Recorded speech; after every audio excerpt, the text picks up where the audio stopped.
జీ5 app download చేసుకుని పూర్తి ఎపిసోడ్లని ఉచితంగా చూడండి. ఎవరినో చెడు చేసి మనం మంచి అవ్వాలి అనుకోవడం చాలా తప్పతాయి గారు. నేను చెడైనా మీరు మంచి అవ్వలేరు కదా. మీ మంచితనంతో అమ్మమ్మ గారిని మెప్పించే ప్రయత్నం చేయండి, దగ్గర అవ్వండి.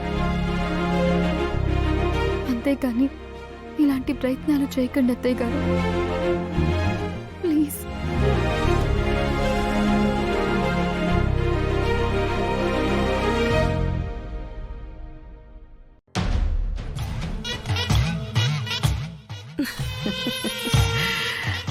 మంచి శత్రువు చెప్పినా వినాలి అని పెద్దలంటారు. రావణుడి దగ్గరికి రాముడు హనుమంతుణ్ణి అందుకే పంపించాడు. నీకు నాకు పడకపోయినా మంచి సలహా ఇచ్చేవి పాటిస్తా.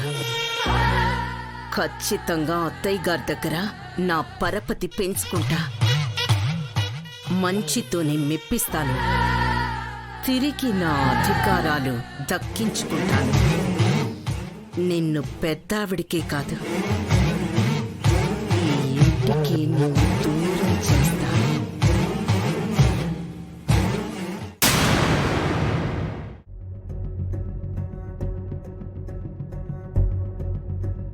అత్తయ్య, ఏంటమ్మా? అడుగుతున్నానని ఏమీ అనుకోకండి. మీరు కూడా నేనే ఈ తప్పు చేశానని నమ్ముతున్నారా? కావాలని నేనేం చేయలేదు అత్తయ్య గారు. నేను నీ గురించి అంత తప్పుగా ఎప్పుడూ ఆలోచించనమ్మా. రోజు రోజుకి మనశ్శాంతి దూరం అవుతోంది. అదే అత్తయ్య గారిలో గతంలోలాగా ఓపిక కలిగి ఉంటే ఈ పాటికి మన కులగురువులైన ప్రబోధానంద స్వామిని కలిసి పరిష్కారం తెలుసుకుని వచ్చేవాళ్ళు. దానికి అమ్మమ్మ గారు ఎందుకు వెళ్ళడం? నేను వెళ్ళి తెలుసుకుని వస్తాను. ఆ స్వామీజీ ఎక్కడుంటారో చెప్పండి అత్తయ్య.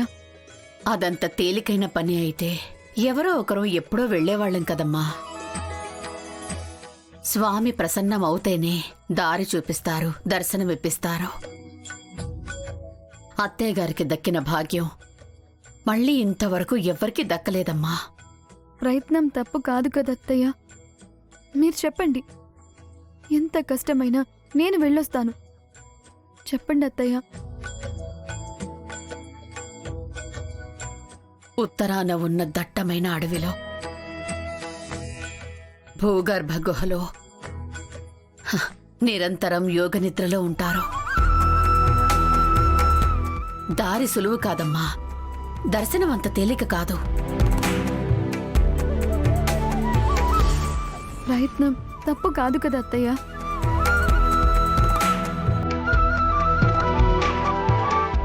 రేపు ఉదయమే బయలుదేరి వెళ్తాను. ఎలాగైనా సరే సమస్యలకి పరిష్కారం తెలుసుకుని వస్తాను. వద్దు వైష్ణవి, చాలా ప్రమాదకరం, చాలా రిస్క్ ఉంటుందమ్మా.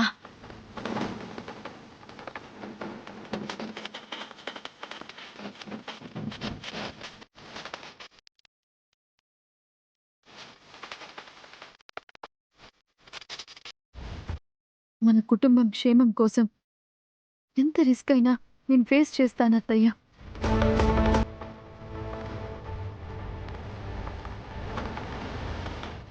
అమ్మమ్మ గారి మనశ్శాంతి ముఖ్యం.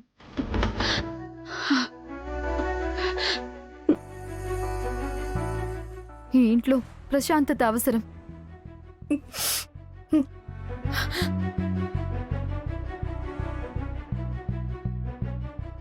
జీ5 యాప్ డౌన్లోడ్ చేసి అన్ని ఎపిసోడ్స్ పూర్తి ఉచితంగా చూడండి.